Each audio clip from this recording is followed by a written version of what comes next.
Hai, Assalamualaikum warahmatullahi wabarakatuh dan salam sejahtera. Saya Puan Nur Hidayati binti Sanusi akan membentangkan tentang kajian tindakan yang bertajuk keberkesanan penggunaan izin nikah versi 2.0 terhadap pelajar Kolej Komuniti Bagan Datuk. Aplikasi ini telah dibangunkan saya sendiri bersama Encik Muhammad Syamsul Arif bin Ghazali. Izin nikah versi 2.0 ini merupakan inovasi berasaskan Android yang dibangunkan bagi membolehkan para pelajar dapat mengakses maklumat dengan mudah dan belajar kendiri melalui eksplorasi sedia ada. Perisian yang diberi nama izin nikah versi 2.0 ini telah memudahkan pembelajaran pelajar yang mengambil subjek MPU 1311 Pendidikan Islam 2.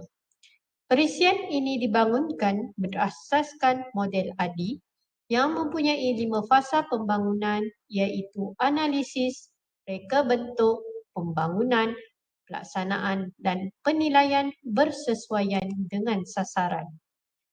Inovasi ini dibangunkan kerana Kolej Komuniti tiada modul khas bagi subjek MPU 1331 Pendidikan Islam 2. Oleh itu, aplikasi ini dibangunkan bersesuaian dengan latar belakang pelajar berasaskan 5 fasa pembangunan berdasarkan model ADI. Setelah perisian ini dibangunkan, pengkaji menghendak menguji tahap keberkesanan penggunaan aplikasi izin nikah versi 2.0 dalam kalangan pelajar Kolej Komuniti Bagan Datuk. Objektif kajian adalah untuk mengenal pasti keberkesanan produk inovasi perisian izin nikah versi 2.0 dalam meningkatkan pencapaian ujian pelajar SBM semester 2 dalam subjek MPU 1311 Pendidikan Islam 2 di Kolej Komuniti Bagan Datuk. Manakala fokus objektif khusus bagi kajian ini adalah yang pertama, untuk mengenal pasti pencapaian ujian Pendidikan Islam 2 pelajar SBM semester 2 dalam kumpulan kawalan pra dan pasca pendapat pembelajaran biasa.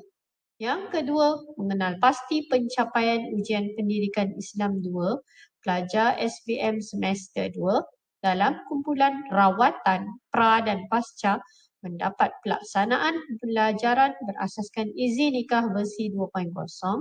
Dan yang ketiga, untuk mengenal pasti pencapaian ujian pasca Pendidikan Islam 2 pelajar SBM semester 2 yang mendapat pelaksanaan aktiviti pembelajaran izin nikah versi 2.0 dengan pembelajaran biasa.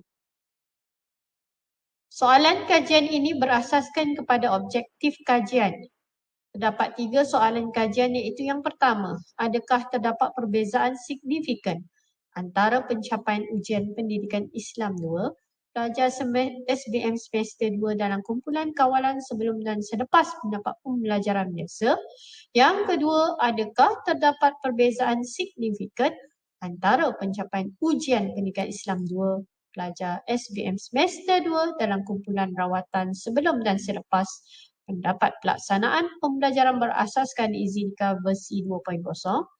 Yang ketiga, adakah terdapat perbezaan skor min yang signifikan dalam peningkatan pencapaian ujian pasca pelajar SPM semester 2 yang mendapat pelaksanaan aktiviti pembelajaran izin nikah versi 2.0 dengan pembelajaran biasa.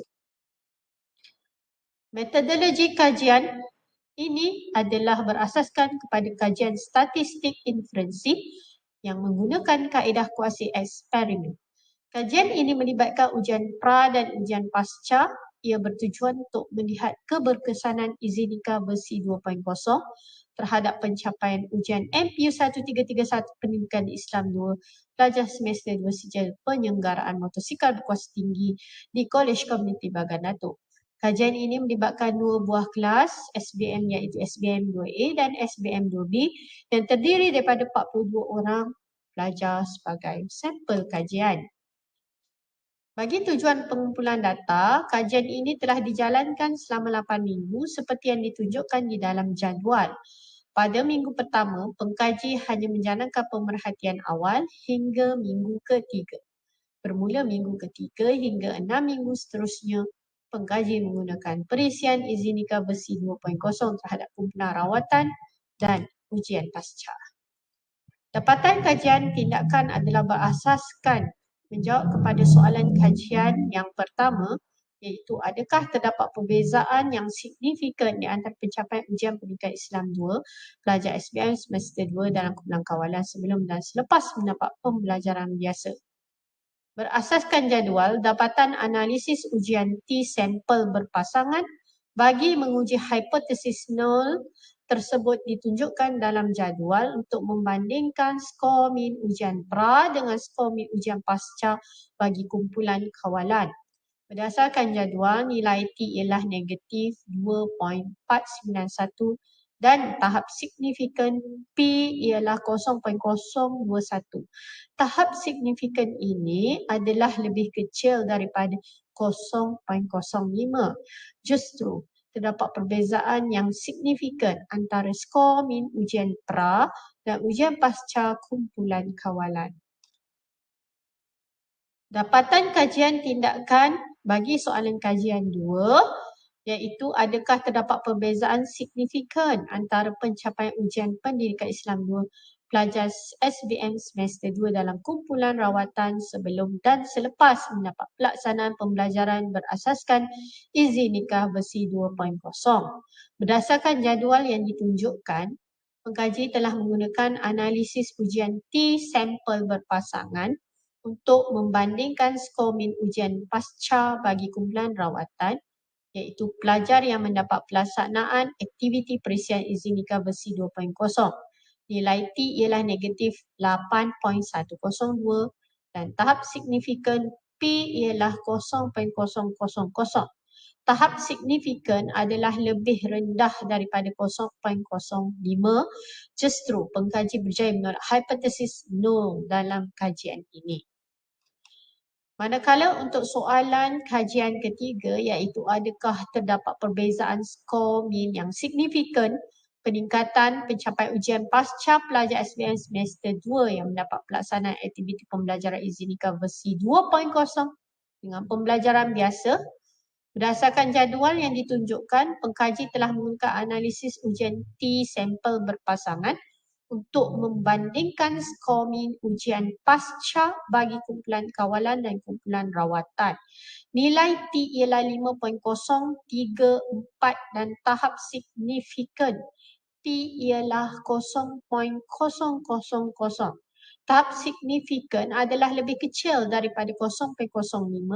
Justru hasil dapatan kajian ini menolak hipotesis nol, iaitu terdapat perbezaan yang signifikan terhadap peningkatan ujian pasca pelajar SBM semester 2 yang mendapat pelaksanaan aktiviti pembelajaran izin nikah versi 2.0 dengan pembelajaran biasa.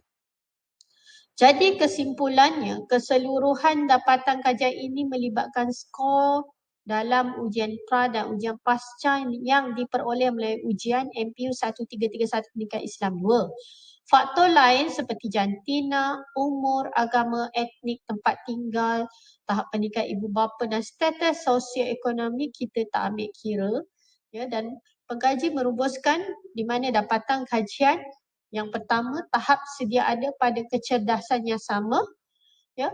Yang kedua, terdapat perbezaan skor min yang signifikan dalam kumpulan kawalan sebelum dan selepas mendapat pembelajaran biasa. Yang ketiga, terdapat perbezaan skor min yang signifikan dalam kumpulan kawalan sebelum dan selepas pelaksanaan PDP izin nikah. Dan yang keempat, terdapat perbezaan skor min yang signifikan peningkatan pencapaian ujian pasca pelajar SBM semester 2 yang mendapat pelaksanaan aktiviti pembelajaran izin nikah 2.0 dengan pembelajaran biasa.